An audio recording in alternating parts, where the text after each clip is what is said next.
How's it going, everybody? Welcome back to another video. So in today's video, we are going to be looking at the Nations League. I'm going to have a look at the international football. Obviously, it was an international break. It's over now. And I wanted to talk about it, but I wanted to sort of do a bit of a roundup, because this international break meant that the Nations League group phase, or league phase, is concluded now. So I wanted to sort of round up what happened in those games, how the leagues ended up, who's got promoted, relegated, etc., who's qualified for the finals, and also how it will impact the 2026 World Cup. So I'm going to explain all of that in this video, whilst talking a little bit about the games.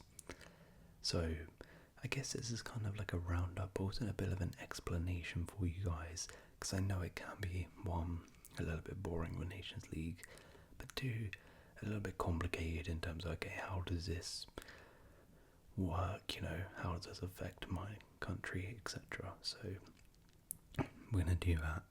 So what I'm going to do is, I think, firstly we'll just go through the tables, talk through the games, and then I'll explain to you how it works in terms of who's been relegated, who's been promoted, who's making the finals, and who potentially could be going to the 2026 World Cup because of this. So let's get into it. So we start here in League A, Group 1. I should say here, if you don't know, basically the Nations League is split up in terms of into, I think, 4 leagues. Like League A is the best league, League B is the second best, League C and League D, and then within that you've got groups. So kind of think of it like League A is the Champions League, and these are the groups. League B is like the Europa League, these are the teams in there. League C, I guess, is a conference league, and then League D is just so bad that there's only 2 groups, and just for people are just rubbish. And it's based on how well we did in last year's Nations League. So let's begin. So we'll start in League A, Group 1. So this group contained Portugal, Croatia, Scotland and Poland, with Portugal topping the group with 14 points, 4 wins, 2 draws, and going unbeaten in the entire group stage. Croatia came in second with 2 wins, 2 draws, 2 losses and 8 points.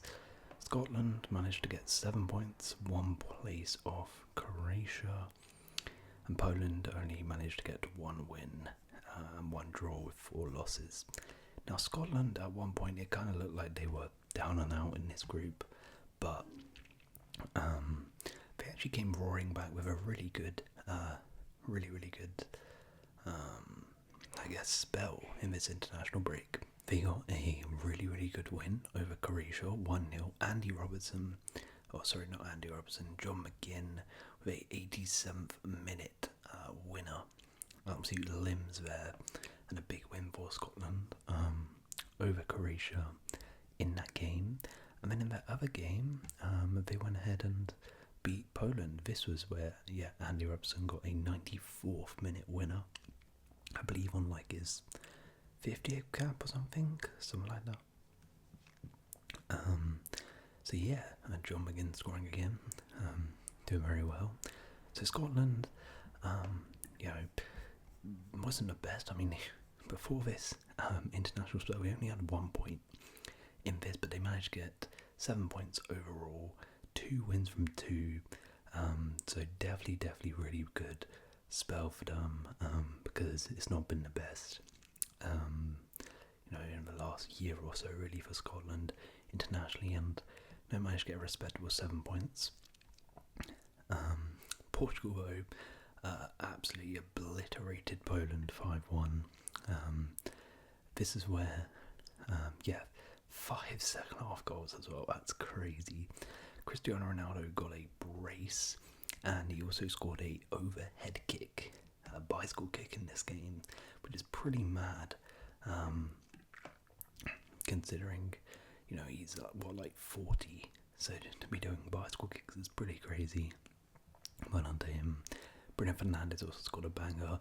Pedro Neto scored as well. Yeah, Portugal, absolutely incredible. And then they did draw to Croatia in their final 1-1, but you know, it didn't really mean too much. Joao Felix managed to get on the score sheet. Josko Gvardio as well. So good spell for them. Croatia, not the best, losing to Scotland and trying to go to Portugal. Poland, yeah, bad defeats, really, really bad there. In Group 2, so France came out on top with 13 points, just about ahead of Italy, 1 point ahead on goal difference. So really, really tight group here between these two. Belgium came in third with 4 points, and Israel came last with 4. So yeah, this was a fantastic group. Very, very close, and there was a bit of a shock, which is why this group was so close, is because France, you know, they had won both their games, they would have easily topped this group, but they drew 0-0 to Israel, which is a really, really bad result for France, especially at home. Yeah, really, really poor. And Italy went to Belgium and beat them 1-0, which is a huge result for Italy, who have been just on an absolute tear. I mean, the previous international break, as you can see here, the results, right? 3-1 win away at France, 2-1 win against Israel, 2-2 Belgium, 4-1 Israel, 1-0 Belgium. Italy have been absolutely incredible under Spalletti, and things seem to be clicking, and they got a big win there. But then in the game that mattered, it was a decisive one. Whoever wins pretty much wins the group, and France managed to do the reverse and beat Italy in Italy's backyard 3-1. Adriano Labio with a brace. Vicario with no goal, unfortunately. But yeah, big result there for France to bounce back from that Israel one. Disappointed for Italy though, you know, after all that hard work in the last game to throw it away. But I mean, Belgium, wow, they had an absolute stinker. They lose 1-0 at home to Italy, and then they lose 1-0 to Israel. Wow, 86th minute, Belgium, not good at all. Really, really poor Nations League for them.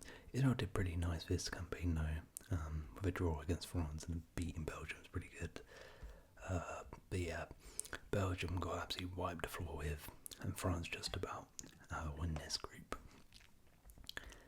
Group 3, Germany came on top with 14 points, Netherlands came in second place with 9, Hungary in third with 6 points, and Bosnia came last with 2 points and no wins at all.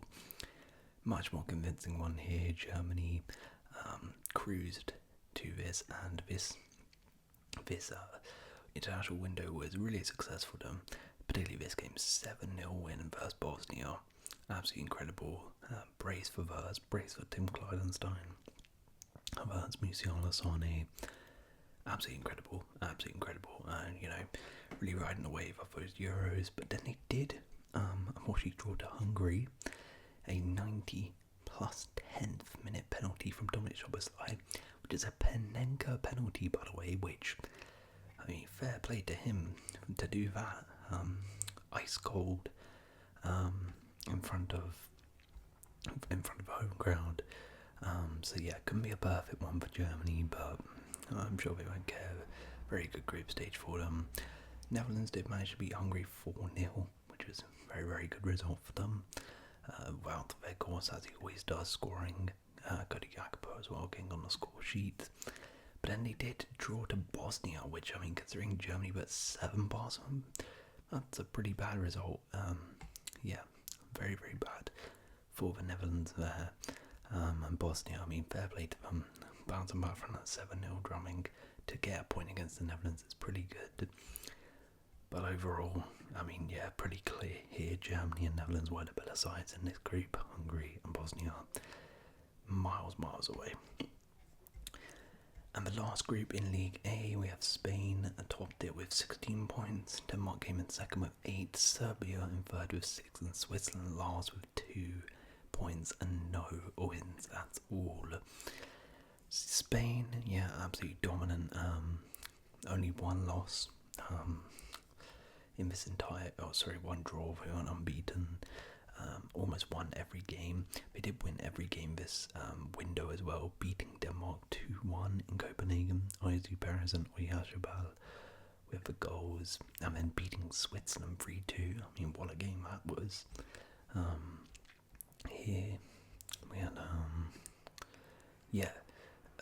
it's a Zalagoza 94th minute penalty. Absolutely incredible. I believe Pedri also missed a pen in this one, and Switzerland scored an 86 pen. So I mean, there was pen central here.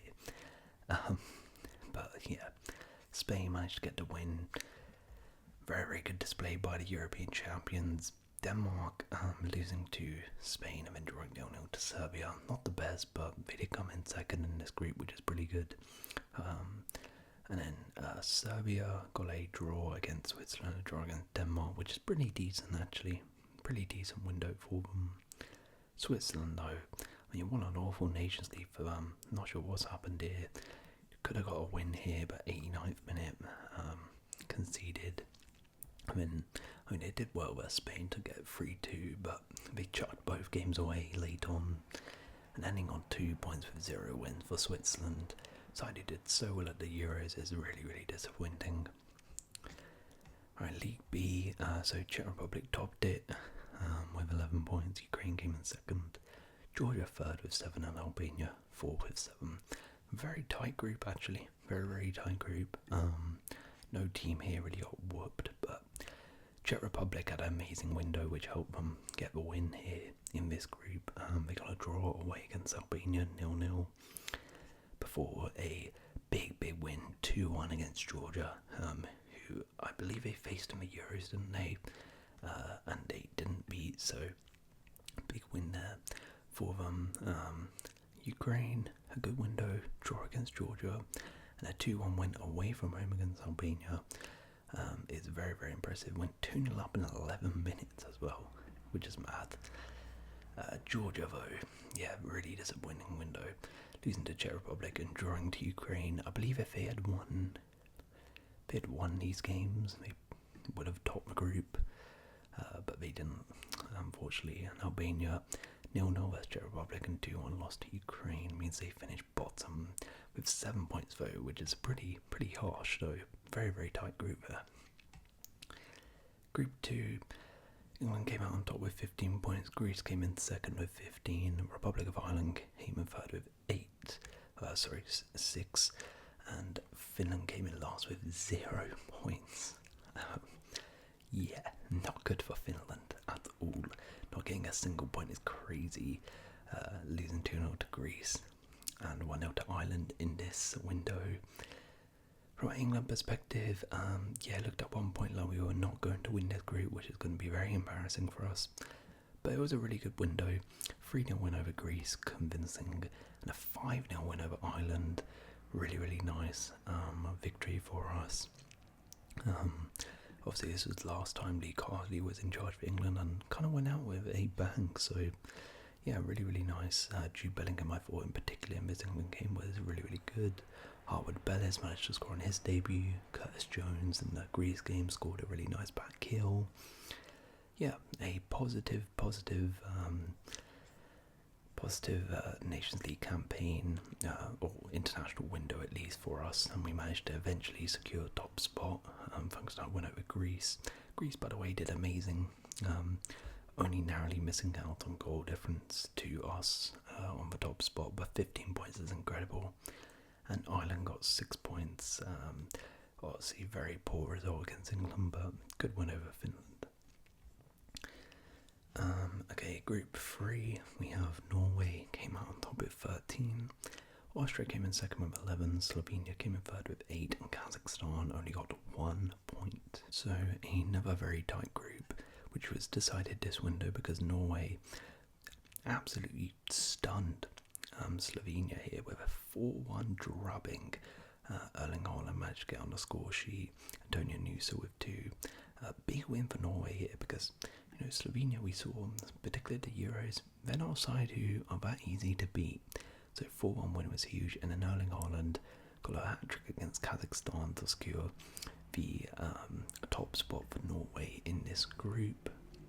Slovenia, very poor window, 4-1 loss to Norway, but then they did manage to get a draw away against Austria, which is a pretty good result for them. Austria, though, completely threw that one away, and if they had won that, would have, I think, yeah, they would have topped the group, so Austria really only have themselves to blame there for that one. Group 4, we have Wales topping the group with 12 points, Turkey in second with 11, Iceland third with 7, and Montenegro last with 3 points, just 1 win, which was actually in this window, so at least they managed to get that, and a big win actually over Turkey. This guy, Kristovic, managed to get a hat-trick down. Kadinyoda scoring as well. Wales, though, an incredible window. 4-1 win over Iceland, huge. I mean, a 0-0 way at Turkey is very good. So yeah, well done to Wales. Topping this group ahead of Turkey is difficult, but just about got it, and went unbeaten as well, which is pretty impressive for them. Craig Bellamy doing a good job there. Okay, in League C, Sweden topped their group with 16 points, Slovakia in second with 13, Estonia came in third with 4 points, and Azerbaijan came in last with 1 point, not winning a single game, but did manage to get their point this window versus Estonia. Got drummed though by Sweden 6-0, who also beat Slovakia 2-1, absolutely cruised this window. Viktor Gyklej got a hat-trick, got 4 goals in this Azerbaijan game. Kulusevski got 2 as well. Yeah, Sweden just a class above the rest of these teams. Same with Slovakia really, but Sweden were just slightly below than Slovakia to get top spot. Group 2, Romania came in top with 18 points, Kosovo second with 12, Cyprus third with 6, and Lithuania last with no points at all. Kind of similar story here. Romania, absolute clear of everyone, scored 18, got 18 points from 18, winning all 6 games. It's actually very impressive. I believe they're the only team to do so in the whole of the Nations League. And in Kosovo, managed to get the job done, but they did lose to Cyprus in this window, which is pretty poor. But we lose to Romania 3-0, and Kosovo did beat Lithuania. But yeah, Lithuania and Cyprus were miles away. Northern Ireland topped their group with 11 points. Bulgaria came in second with 9. Belarus came in third with 7, and Luxembourg came in fourth with 3. Yeah, Luxembourg didn't manage to get a win in this one, but good one for Northern Ireland. Got a draw against Luxembourg their final game, but beat Belarus 2-0 to secure the top spot. Yeah, I mean, you would kind of expect them to, but Bulgaria, I mean, they almost did it, but they completely messed this game up against Belarus here. If they had won that game, I think they would have actually topped their group. Or I would have took it to the goal difference at least, but couldn't do so. Okay, in Group 4, North Macedonia came out on top with 16 points, Armenia second with 7, Faroe Islands third with 6, and Latvia with 4. North Macedonia unbeaten, cruised to this one, absolutely destroyed everyone here. Yeah, I don't think I really speak much else. I mean, Armenia on the last day managed to beat Faroe Islands, which was basically the decider for second place, so well done to them. That was North Macedonia, I don't know what I'm talking about there, but anyways. League D, finally, the big talking point. San Marino came on top with 7 points, Gibraltar second with 6, and Liechtenstein with 2. San Marino managed to pull off their first ever away victory in this window. They got a point versus Gibraltar and then beat Liechtenstein 3-1. Away from home, their first ever away victory. Absolutely huge. And they've somehow managed to top their group. And as we'll get onto, are now promoted, which is crazy. Absolutely crazy. By the way, Liechtenstein, how bad must you guys be? They've done the double over you. San Marino have done the double over Liechtenstein. That's crazy. And then Moldova won this group with 9 points. Malta came in second with 7 and Andorra last. Right, so now it's time to sort of show you guys what all this means. Now that we know how the leagues have been, I'm going to tell you like who's promoted, what that really means, etc.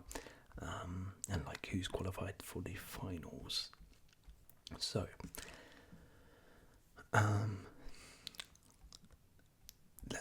we'll go league by league. I think that's easier. So, in terms of who qualifies for the finals, you have to be in League A, so the best league, in order to qualify for the finals. The finals are going to take place in March 2025, where you get the whole trophy. So it's the winners and runners-up are going straight into the finals. So that is Portugal, Croatia, France and Italy, Germany, Netherlands, Spain and Denmark. They are in the finals, and they'll play actually in a two-legged tie, which I guess is the quarterfinals. So they'll play a two-legged tie, and then whoever wins those will be in the finals, where, you know, semi-finals, normal one-legged tie, final, and that's it. So yeah, in the finals it's going to be either Portugal, Croatia, France, Italy, Germany, Netherlands, Spain, Denmark. So some good games. Now, for next year's edition of the Nations League, from League A, all teams that have finished fourth are automatically relegated to League 2, or well, League B, sorry. So Poland, Israel, Bosnia and Switzerland will no longer be in League 1, they're going to be in League A, they're now going to be in League B. So essentially, they're in the Europa League now. For those in the third place, so that is Serbia, Hungary, Belgium and Scotland, they'll be entering a relegation playoff. So they're going to have to face the runners-up of League B. So they will face Ukraine, Greece, Austria and Turkey. So each get paired, and they'll play a two-legged tie. And let's say it's, for example, Serbia facing Ukraine. If Ukraine win, Ukraine get promoted into League A and Serbia will be relegated. So that's how it's going to work. So Serbia, Hungary, Belgium and Scotland are going to have to fight for their place in a two-legged tie. And those in League B who win their group are automatically promoted. So Czech Republic, England, Norway and Wales are going straight into League A, the highest division. And they've been promoted. So thankfully England are out of that. And as I mentioned, the runners-up are facing, can also get promoted, but they have to win their two-legged tie. So luckily England won their group, because otherwise we're going to have to play that playoff round. But we do not have to do that anymore. So from League B, it's just the same thing again. So relegated from League B down to League C, so I guess the Conference League. Straight away are the fourth place side, so Albania, Finland, Kazakhstan and Montenegro have been relegated. And Iceland, Slovenia, Republic of Ireland and Georgia will be playing in a relegation match versus Slovakia, Kosovo, Bulgaria and Armenia. Same thing, two-legged tie. Let's say Armenia are facing Iceland. If Armenia win, then Iceland are relegated and Armenia are promoted. Now from League C, this is where it gets a little bit different. Still though, promoted straight away into League B, so the Europa League, Sweden, Romania, Northern Ireland and North Macedonia. But in terms of relegation, because of course the only league below them is League D, and as you can see there's only 2 groups in League D, so only 2 teams are going to get relegated from League C. So it is the 2 lowest ranked teams from League C will be relegated. The teams with the lowest points, which I believe should be Lithuania and Azerbaijan. So Lithuania and Azerbaijan will be relegated down to League D, and promoted in their place will be San Marino and Moldova. So yeah, San Marino are out of League D. And I believe Latvia and Luxembourg luckily have been let off and will continue in the league. Of course, you get no relegation here for finishing last. Right, so that is the Nations League sort of explained. Should have a look at the top scorers actually. So the top scorer of the Nations League was Victor Gyökeres with 9, Erling Haaland in second with 7, Razvan Marin for Romania managed to get 6, Ronaldo, Sesko, Isaac there. But I also do lastly want to talk about World Cup 2026 because this has actually affected it. All of this. So how does this work? Essentially, the teams in this Nations League, so 1 to 56, will be ranked in a league table based on their performance in this Nations League. Now, I've actually created a little thing myself here with ranking. I did the top 30 because after this point, I mean, there's not really any point doing it. But this is based on points, roughly. Now, I'm not entirely sure how they rank it. I'm not sure if it's like weighted. So, for example, Romania got the most points out of everyone, but Spain are in League A. They're in the highest league, so maybe that weighs more. I don't know. But let's just say it's based off points. So they're ranked in a table like this, and then the 4 highest ranked teams who do not secure an automatic place at the 2026 World Cup will be put into the playoffs. So the playoffs is, if you remember from last year, last World Cup, to qualify for the playoffs. I'll explain how to qualify for the World Cup actually first. So to qualify for the World Cup, in Europe, teams get placed into a group, and then the winner of each group qualifies automatically. But then the runners-up of each group then get put into a playoff round where they play like a knockout stage between themselves, and then 4 winners out of those knockout stages will qualify. Now, I can't quite remember who qualified from the playoff round last time out. All I remember is Italy got knocked out, I'm pretty sure, by North Macedonia, which is pretty funny again. And that's how Italy didn't qualify, because they got knocked out through that playoff round. But anyways, the playoffs is a sort of second chance of getting in at the World Cup. And as I said, the 4 highest ranked teams who do not automatically qualify for the World Cup will be put into the playoffs. So I put in bold the teams who you would expect sort of not to qualify. So for example, Spain, England, they did pretty well in the Nations League in terms of points, but you would expect them, barring anything crazy, they're gonna qualify automatically for the World Cup, so it doesn't really matter about them. Same thing for Germany, Portugal, France, Italy. In fact, so I'll probably just get rid of them because they're almost guaranteed to get in. But let's say something crazy does happen. I mean, as it did with Italy, and we don't qualify for the World Cup automatically, then they will be in the playoffs. Same thing for these guys as well. So really, we're looking at these. This is going to be what the rankings are kind of like. Again, I don't know how it works, but this is pretty much the performance of each teams at the Nations League. So as I said, the 4 highest ranked who do not secure a automatic place. So, based on this, that is Romania, Greece, North Macedonia, and Sweden. Now there is a chance one of these might qualify for the World Cup. You know, Sweden, Romania, pretty good sides. They might be able to go through automatically through their place, which means the next place team will probably be Norway.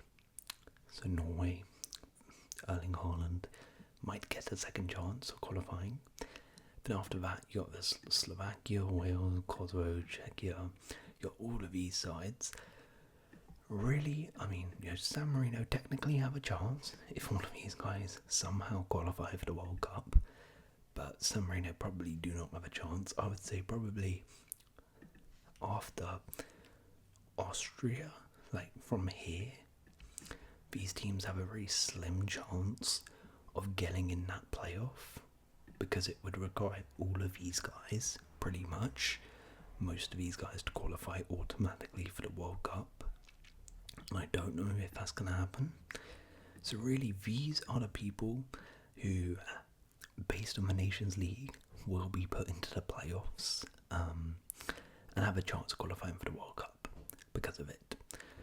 Again, this is just based on my sort of ranking. I don't know how exactly they do it, but yeah, that's sort of my hypothesis.